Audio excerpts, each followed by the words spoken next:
Hi friends, welcome back to S P tech Kannada YouTube channel. ವೀಕ್ಷಕರೇ, ಈ ವಿಡಿಯೋದಲ್ಲಿ ತಮಗೆ ಏನು ಮಾಹಿತಿನ ತಿಳಿಸ್ಕೊಡ್ತಾ ಇದ್ದೀನಿ ಅಂತಂದರೆ, ರಾಜ್ಯ ಸರ್ಕಾರದ ಕಡೆಯಿಂದ ಯಾರೆಲ್ಲ ಒಂದು ಪಿಂಚಣಿಗಳನ್ನು ಪಡಿತಾ ಇದ್ದೀರಿ, ಪಿಂಚಣಿನ ಪಡಿತಕ್ಕಂಥವರು ನಮಗೆ ಬಹಳಷ್ಟು ಜನರು ಕಮೆಂಟ್ಗಳನ್ನು ಮಾಡಿದ್ದಾರೆ. ಏಪ್ರಿಲ್ ತಿಂಗಳ ಪಿಂಚಣಿ ಹಣ ನಮಗೆ ಇನ್ನೂ ಕೂಡ ಬಂದಿಲ್ಲ, ಯಾವಾಗ ಬರುತ್ತೆ? ಏಪ್ರಿಲ್ ತಿಂಗಳು ಕಂಪ್ಲೀಟ್ ಆದರೂ ಕೂಡ ಇನ್ನೂ ನಮಗೆ ಜಮಾ ಆಗಿಲ್ಲ, ಬರುತ್ತಾ ಬರಲ್ವಾ ಅಂತ ಈ ರೀತಿಯಾಗಿ ಕಮೆಂಟ್ಗಳನ್ನು ಮಾಡ್ತಾಯಿದ್ರು. ಮತ್ತು ಇನ್ನೂ ಕೆಲವೊಂದಿಷ್ಟು ಜನರು ಯಾರಿಗೆಲ್ಲ ಮಾರ್ಚ್ ತಿಂಗಳ ಪಿಂಚಣಿನ ಜಮಾ ಆಗಿಲ್ಲ ಅಂಥವರು ಕೂಡ ಭಾಳಷ್ಟು ಜನರು ಕಮೆಂಟ್ಗಳನ್ನು ಮಾಡಿದ್ದಾರೆ. ನಮಗೆ ಇನ್ನೂ ಕೂಡ ಮಾರ್ಚ್ ತಿಂಗಳ ಪಿಂಚಣಿ ಹಣ ಬಂದಿಲ್ಲ, ಜಮಾ ಆಗಿಲ್ಲ ಅಂತ ಕಮೆಂಟ್ಗಳನ್ನು ಮಾಡ್ತಾಯಿದ್ರು. ಮತ್ತು ಇನ್ನೂ ಕೆಲವೊಂದಿಷ್ಟು ಜನರು ಏನಂತ ಕಮೆಂಟ್ಗಳನ್ನು ಮಾಡ್ತಾಯಿದ್ರು ಅಂತಂದರೆ, ನಾವು ಪಿಂಚಣಿನ ಪಡಿತಕ್ಕಂಥವ್ರು ನಮ್ಮ ಒಂದು ಪಿಂಚಣಿ ಏನಿದೆ ಬರೋದು ಕಳೆದ 2 ತಿಂಗಳಿಂದ ಬಂದಿಲ್ಲ, 3 ತಿಂಗಳಿಂದ ಬಂದಿಲ್ಲ. ನಾವು ದಾಖಲೆಗಳನ್ನು ಮತ್ತೆ ನವೀಕರಣ ಮಾಡಿಸ್ಕೊಳ್ಬೇಕಾ, ದಾಖಲೆಗಳನ್ನು ಸಬ್ಮಿಟ್ ಮಾಡಬೇಕಾ ಪಿಂಚಣಿ ಒಂದು ನಿರ್ದೇಶನಾಲಯಕ್ಕೆ ಅಂತ ಕೇಳ್ತಾಯಿದ್ರು. ಅದ್ರ ಬಗ್ಗೆಯೂ ಕೂಡ ತಮಗೆ ಕಂಪ್ಲೀಟಾಗಿ ಮಾಹಿತಿನ ತಿಳಿಸ್ಕೊಡ್ತಾಯಿದ್ವಿ. ಮತ್ತು ಇನ್ನೂ ಕೆಲವೊಂದಿಷ್ಟು ಜನರು ಪಿಂಚಣಿ ಹಣ ಹೆಚ್ಚಳ ಆಗಿದೆಯಾ ಅಂತ ಕಂಪ್ಲೀಟಾಗಿ ಮಾಹಿತಿನ ಕೇಳ್ತಾಯಿದ್ರು. ಇದರೆಲ್ಲದರ ಬಗ್ಗೆಯೂ ಕೂಡ ವಿವರವಾಗಿ ಈ ವಿಡಿಯೋದಲ್ಲಿ ಇನ್ ಡೀಟೇಲ್ ಆಗಿ ತಮಗೆ ಮಾಹಿತಿನ ತಿಳಿಸ್ಕೊಡ್ತಾ ಇದ್ದೀನಿ, ನಿಖರವಾದಂಥ ಮಾಹಿತಿನ ತಿಳಿಸ್ಕೊಡ್ತಾಯಿದ್ದೀನಿ. ನೀವು ಏನೆಲ್ಲ ಒಂದು ಡೌಟ್ಸ್ಗಳಿಂದ ಸುಳ್ಳು ಮಾಹಿತಿಗಳನ್ನು ಸೋಷಿಯಲ್ ಮೀಡಿಯಾಗಳಲ್ಲಿ ನೀವು ಕೇಳ್ತಾ ಇದ್ರಿ, ಎಲ್ಲದರ ಬಗ್ಗೆಯೂ ಕೂಡ ಕ್ಲಿಯರಿಟಿ ಈ ವಿಡಿಯೋದಲ್ಲಿ ತಿಳಿಸ್ಕೊಡ್ತಾ ಇದ್ದೀನಿ.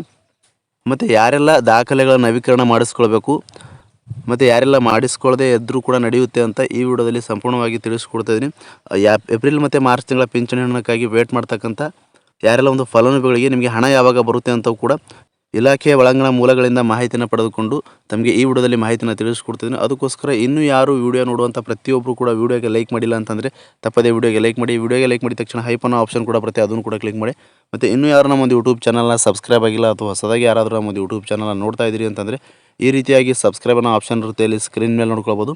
ಸಬ್ಸ್ಕ್ರೈಬ್ ಆಪ್ಷನ್ ಮೇಲೆ ಕ್ಲಿಕ್ ಮಾಡಿ. ಸಬ್ಸ್ಕ್ರೈಬ್ ಆಪ್ಷನ್ ಮೇಲೆ ಕ್ಲಿಕ್ ಮಾಡಿದ ನಂತರ ಮತ್ತೆ ಒಂದು ಸಾರಿ ಸಬ್ಸ್ಕ್ರೈಬ್ ಆಪ್ಷನ್ ಮೇಲೆ ಕ್ಲಿಕ್ ಮಾಡಿ, ಅಲ್ಲಿ ಆಲ್ ಅನ್ನೋ ಆಪ್ಷನ್ನ ಸೆಲೆಕ್ಟ್ ಮಾಡ್ಕೊಳ್ಳಿ.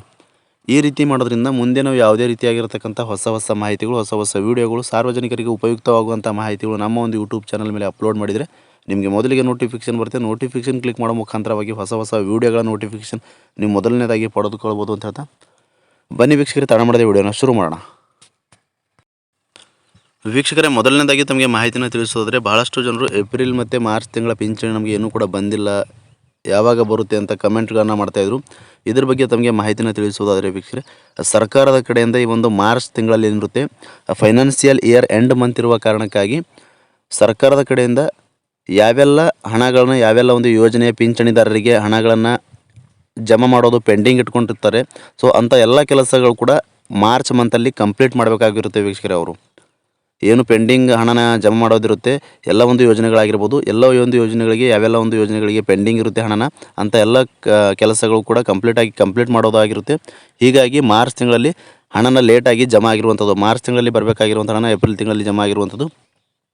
ಹೀಗಾಗಿ ವೀಕ್ಷಕರೇ, ಇವಾಗ ಮತ್ತೆ ಏಪ್ರಿಲ್ ತಿಂಗಳ ಪಿಂಚಣಿನ ಯಾಕೆ ಬರೋದು ಕಂಪ್ಲೀಟಾಗಿ ಲೇಟ್ ಆಗಿದೆ, ಜಮಾ ಆಗಿಲ್ಲ ಏಪ್ರಿಲ್ ತಿಂಗಳಲ್ಲಿ ಅಂತ ನೋಡೋದಾದರೆ, ಸರ್ಕಾರದ ಕಡೆಯಿಂದ ಅಂತಂದರೆ ಇಲಾಖೆ ಕಡೆಯಿಂದ ತಿಳಿಸಿರೋ ಮಾಹಿತಿ ಪ್ರಕಾರ ಫೈನಾನ್ಷಿಯಲ್ ಇಯರ್ ಸ್ಟಾರ್ಟ್ ಆಗಿರುವ ಕಾರಣಕ್ಕಾಗಿ ಎಲ್ಲ ಯೋಜನೆಗಳಿಗೆ ಫಂಡಿಂಗ್ ಅನ್ನೋದು ರಿಲೀಸ್ ಮಾಡಬೇಕಾಗುತ್ತೆ. ವಾರ್ಷಿಕವಾಗಿ ಎಷ್ಟು ಫಂಡಿಂಗ್ ಅನ್ನೋದು ಬೇಕಾಗುತ್ತೆ ಯಾವೊಂದು ಯೋಜನೆಗೆ, ಎಲ್ಲವೂ ಕೂಡ ಫಂಡಿಂಗ್ ಅನ್ನೋದು ರಿಲೀಸ್ ಮಾಡಬೇಕಾಗುತ್ತೆ. ಅಂತಂದರೆ ಯಾವೊಂದು ಯೋಜನೆಗೆ ಎಷ್ಟೆಷ್ಟು ಪಿಂಚಣಿ ಕೊಡಬೇಕು ಅಂತಂದರೆ ಎಷ್ಟು ಫಂಡಿಂಗ್ ಅನ್ನೋದು ಇಡಬೇಕು, ನಿಗದಿಪಡಿಸಬೇಕು ಅಂತ ಎಲ್ಲವೂ ಕೂಡ ಪ್ರೋಸೆಸ್ ಇರುತ್ತೆ, ಕೆಲಸ ಇರುತ್ತೆ.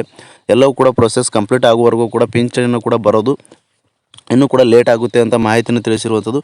ಬಹಳಷ್ಟು ಜನರು ಏಪ್ರಿಲ್ ಮತ್ತು ಮಾರ್ಚ್ ತಿಂಗಳ ಪಿಂಚಣಿ ನಮಗೆ ಇನ್ನೂ ಕೂಡ ಬಂದಿಲ್ಲ ಅಂತ ಕಮೆಂಟ್ಗಳನ್ನು ಮಾಡ್ತಾಯಿದ್ರು.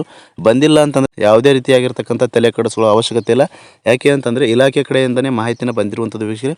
ಇಲಾಖೆ ಕಡೆಯಿಂದ ಮಾಹಿತಿನ ಪಡೆದುಕೊಂಡಾಗ ಇಲಾಖೆಯವರು ಮಾಹಿತಿ ತಿಳಿಸಿರೋ ಪ್ರಕಾರ ವೀಕ್ಷಕರೇ, ಇನ್ನೂ 1 ವಾರದ ಒಳಗಾಗಿ ನಿಮಗೆ ಏಪ್ರಿಲ್ ಮತ್ತು ಮಾರ್ಚ್ ತಿಂಗಳ ಪಿಂಚಣಿ ಹಣ ಯಾರಿಗೆಲ್ಲ ಪೆಂಡಿಂಗ್ ಇದೆ, ಬಂದಿಲ್ವೋ ಅಂಥವರಿಗೆ ಜಮಾ ಆಗುತ್ತೆ ಅಂತ ಇಲಾಖೆ ಕಡೆಯಿಂದನೇ ಮಾಹಿತಿನ ತಿಳಿಸಿರುವಂಥದ್ದು. ನಿರ್ದಿಷ್ಟವಾಗಿರ್ತಕ್ಕಂಥ ಮಾಹಿತಿನ ತಮಗೆ ತಿಳಿಸ್ಕೊಡ್ತಾ ಇದ್ದೀನಿ. ನಿಖರವಾದಂಥ ಮತ್ತು ನೈಜವಾದ ಮಾಹಿತಿಗಾಗಿ ದಯವಿಟ್ಟು ನಮ್ಮ ಒಂದು ಯೂಟ್ಯೂಬ್ ಚಾನಲ್ ಸಬ್ಸ್ಕ್ರೈಬ್ ಮಾಡ್ಕೊಳ್ಳಿ ಅಂತ ಹೇಳ್ತಾ, ಇನ್ನು ವೀಕ್ಷಕರೇ, ಏಪ್ರಿಲ್ ಮತ್ತು ಮಾರ್ಚ್ ತಿಂಗಳ ಪಿಂಚಣಿ ಹಣಕ್ಕಾಗಿ ವೇಟ್ ಮಾಡ್ತಕ್ಕಂಥ ಪ್ರತಿಯೊಬ್ಬರಿಗೂ ಕೂಡ ಗುಡ್ ನ್ಯೂಸ್ ಅಂತಲೇ ಹೇಳ್ಬೋದು. ಯಾಕೆ ಅಂತಂದರೆ ಇನ್ನೂ 1 ವಾರದ ಒಳಗಾಗಿ ನಿಮಗೆ ಹಣನ ಬಿಡುಗಡೆ ಆಗುತ್ತೆ. ಇಲಾಖೆಯ ಒಳಾಂಗಣ ಮೂಲಗಳಿಂದಲೇ ಮಾಹಿತಿನ ಬಂದಿರತಕ್ಕಂಥ ಅಪ್ಡೇಟ್ನ ತಮಗೆ ತಿಳಿಸ್ಕೊಟ್ಟಿದ್ದೀನಿ. ಮತ್ತು ಇನ್ನೂ ಕೆಲವೊಂದಿಷ್ಟು ಜನರು ಏಪ್ರಿಲ್ ತಿಂಗಳಿಂದ ಪಿಂಚಣಿ ಹಣ ಹೆಚ್ಚಳ ಜಮಾ ಆಗುತ್ತಾ ಅಂತ ಈ ರೀತಿಯಾಗಿ ಕಮೆಂಟ್ಗಳನ್ನ ಮಾಡಿದರು. ನಾನು ಅನೇಕ ವಿಡಿಯೋದಲ್ಲಿ ತಮಗೆ ಮಾಹಿತಿನ ತಿಳಿಸ್ಕೊಟ್ಟಿದ್ದೀನಿ. ಇದು ಸುಳ್ಳು ಮಾಹಿತಿ ಅಂತ ತಮಗೆ ಮಾಹಿತಿನ ತಿಳಿಸ್ಕೊಟ್ಟಿದ್ದೀನಿ. ಯಾವುದೇ ರೀತಿಯಾಗಿ ಪಿಂಚಣಿ ಹಣ ಯಾವುದೋ ಒಂದು ಯೋಜನೆದಾರರಿಗೆ ಪಿಂಚಣಿನ ಹೆಚ್ಚಳ ಆಗಿಲ್ಲ. ಏನು ಹಿಂದೆ ಸರ್ಕಾರದ ಕಡೆಯಿಂದ ಪಿಂಚಣಿನ ನಿಗದಿಪಡಿಸಿದರೆ ಅಷ್ಟೇ ಪಿಂಚಣಿನ ಬರ್ತಾ ಇರುವಂಥದ್ದು. ನಮಗೆ ಕ್ಲಿಯರಾಗಿ ಮಾಹಿತಿನ ತಿಳಿಸೋದಾದರೆ, ಸಂಧ್ಯಾ ಸುರಕ್ಷಾ ಯೋಜನೆಯಡಿಯಲ್ಲಿ 1,200 ರೂಪಾಯಿ ಪಿಂಚಣಿನ 65 ವರ್ಷ ಮೇಲ್ಪಟ್ಟ ಹಿರಿಯ ನಾಗರಿಕರಿಗೆ ಹಣನ ಬರ್ತಾ ಇರುವಂಥದ್ದು. ಮತ್ತು 60 ವರ್ಷ ಮೇಲ್ಪಟ್ಟ ಹಿರಿಯ ನಾಗರಿಕರಿಗೆ ಅಂದರೆ ಇಂದಿರಾ ಗಾಂಧಿ ರಾಷ್ಟ್ರೀಯ ವೃದ್ಧಾಪ್ಯ ಯೋಜನೆ ಪಿಂಚಣಿಯಿಂದ 600 ರೂಪಾಯಿ ಪಿಂಚಣಿನ ಮಾಸಿಕವಾಗಿ ಬರ್ತಾ ಇರುವಂಥದ್ದು. ಮತ್ತು ವಿಧವಾ ವೇತನ ಪಿಂಚಣಿ ಏನಿದೆ ಮಾಸಿಕವಾಗಿ 800 ರೂಪಾಯಿ ಹಣನ ಸರ್ಕಾರದ ಕಡೆಯಿಂದ ಬರ್ತಾ ಇರುವಂಥದ್ದು. ಮತ್ತು ಮನಸ್ವಿನಿ ಪಿಂಚಣಿ ಏನಿದೆ ಮನಸ್ವಿನಿ ಪಿಂಚಣಿನ ಮಾಸಿಕವಾಗಿ 800 ರೂಪಾಯಿ ಪಿಂಚಣಿನ ಬರ್ತಾ ಇರುವಂಥದ್ದು ವೀಕ್ಷಕರೇ. ಮೈತ್ರಿ ಪಿಂಚಣಿ ಏನಿದೆ ಮಾಸಿಕವಾಗಿ 1,200 ರೂಪಾಯಿ ಪಿಂಚಣಿನ ಬರ್ತಾ ಇರುವಂಥದ್ದು. ಅಂಗವಿಕಲ ಪಿಂಚಣಿ ಏನಿದೆ ಅಂಗವಿಕಲ ಪಿಂಚಣಿ ಅವರ ಒಂದು ಅಂಗವೈಕಲ್ಯದ ಪರ್ಸೆಂಟೇಜ್ ಆಧಾರದ ಮೇಲೆ ಮಾಸಿಕವಾಗಿ ಹಣನ ಬರ್ತಾ ಇರುವಂಥದ್ದು ವೀಕ್ಷಕರೇ. ಇಷ್ಟು ತಮಗೆ ಕ್ಲಿಯರಾಗಿ ಅರ್ಥ ಆಗಿದೆ ಅನ್ಕೋತೀನಿ. ಯಾವೆಲ್ಲೊಂದು ಯೋಜನೆದಾರರಿಗೆ ಎಷ್ಟೆಷ್ಟು ಪಿಂಚಣಿಯನ್ನು ಬರ್ತಾ ಇದೆ ಅಂತ. ಯಾವುದೇ ರೀತಿಯಾಗಿರ್ತಕ್ಕಂಥ ಡಬಲ್ ಪಿಂಚಣಿಯನ್ನು ಒಂದೇ ತಿಂಗಳಲ್ಲಿ ಬರೋದಿಲ್ಲ ವೀಕ್ಷಕರೇ. ಏನು ಇವಾಗ 2 ತಿಂಗಳ ಹಣನ ಏನು ಪೆಂಡಿಂಗ್ ಇದೆ, ಪೆಂಡಿಂಗ್ ಹಣ ಇರುವಂಥ ಹಣ ಎಲ್ಲವೂ ಕೂಡ ಕ್ಲಿಯರ್ ಮಾಡ್ತೀವಿ ಅಂತ ಮಾಹಿತಿಯನ್ನು ತಿಳಿಸಿದರೆ, ಯಾರಿಗೆಲ್ಲ ಪೆಂಡಿಂಗ್ ಇರುತ್ತೆ ಅಂಥವರಿಗೆ ಜಮಾ ಆಗುತ್ತೆ ವೀಕ್ಷಕರೇ. 2 ತಿಂಗಳ ಹಣನ ಒಂದು ವಾರದಲ್ಲಿ 1 ತಿಂಗಳ ಹಣನ ಜಮಾ ಆಗ್ಬೋದು, ಮತ್ತೊಂದು ವಾರದಲ್ಲಿ ಮತ್ತೊಂದು ತಿಂಗಳ ಹಣನ ಜಮಾ ಆಗ್ಬೋದು. ಈ ರೀತಿಯಾಗಿ ಹಣನ ಜಮಾ ಆಗುತ್ತೆ ಪೆಂಡಿಂಗ್ ಇರುವಂಥವರಿಗೆ. ಯಾವುದೇ ರೀತಿಯಾಗಿರ್ತಕ್ಕಂಥ ಸರ್ಕಾರದ ಕಡೆಯಿಂದ ಹಣನ ಹೆಚ್ಚಳ ಮಾಡಿಲ್ಲ, ಡಬಲ್ ಕೂಡ ಆಗಿಲ್ಲ, ಯಾರಿಗೂ ಕೂಡ ಹೆಚ್ಚಳ ಆಗಿ ಬರೋದಿಲ್ಲ.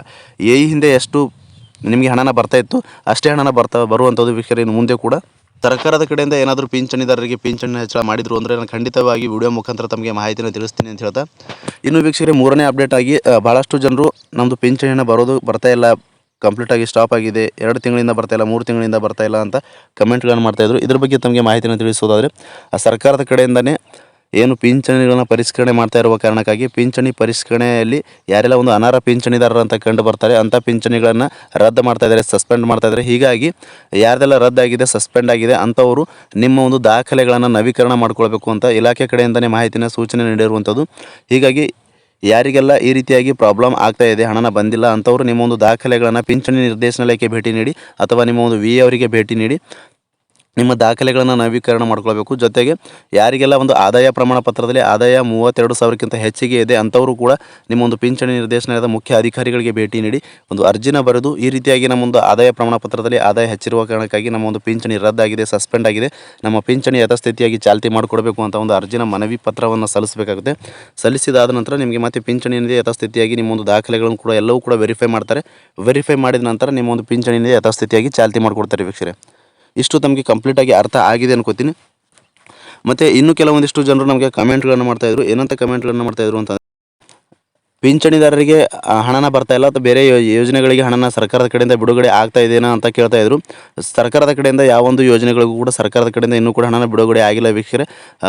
ಬೇರೆ ಬೇರೆ ಯೋಜನೆಗಳಿಗೂ ಕೂಡ ಸರ್ಕಾರದ ಕಡೆಯಿಂದ ಹಣನ ಬಿಡುಗಡೆ ಆಗುವಂಥದ್ದು ಬಾಕಿ ಇರುವಂಥದ್ದು. ಯಾಕೆ ಅಂದರೆ ಫೈನಾನ್ಷಿಯಲ್ ಇಯರ್ ಸ್ಟಾರ್ಟ್ ಆಗಿರೋ ಕಾರಣಕ್ಕಾಗಿ ಎಲ್ಲ ಒಂದು ಯೋಜನೆಗಳಿಗೆ ಇಷ್ಟಿಷ್ಟು ಹಣನ ಅಂತ ನಿಗದಿಪಡಿಸಬೇಕಾಗುತ್ತೆ. ಹೀಗಾಗಿ ಗೃಹಲಕ್ಷ್ಮಿ ಯೋಜನೆ ಆಗಿರ್ಬೋದು ಅಥವಾ ಯುವನಿಧಿ ಯೋಜನೆ ಆಗಿರ್ಬೋದು, ಭಾಳಷ್ಟು ಫಲಾನುಭವಿಗಳಿಗೆ ಇನ್ನೂ ಕೂಡ ಅವರಿಗೂ ಕೂಡ ಹಣನ ಜಮಾ ಆಗಿಲ್ಲ. ಸರ್ಕಾರದ ಕಡೆಯಿಂದನೇ ಹಣ ಬಿಡುಗಡೆ ಮಾಡುವಂಥದ್ದು ಪ್ರೊಸೆಸ್ ಲೇಟ್ ಆಗ್ತಾಯಿದೆ ವೀಕ್ಷಕರೇ. ಹೀಗಾಗಿ ಯಾವುದೇ ರೀತಿಯಾಗಿರ್ತಂಥ ನೀವು ತಲೆ ಕೆಡಿಸ್ಕೊಳ್ಳೋ ಅವಶ್ಯಕತೆ ಇಲ್ಲ. ಹಣ ಮಾತ್ರ ಖಂಡಿತವಾಗಿ ಬರುತ್ತೆ.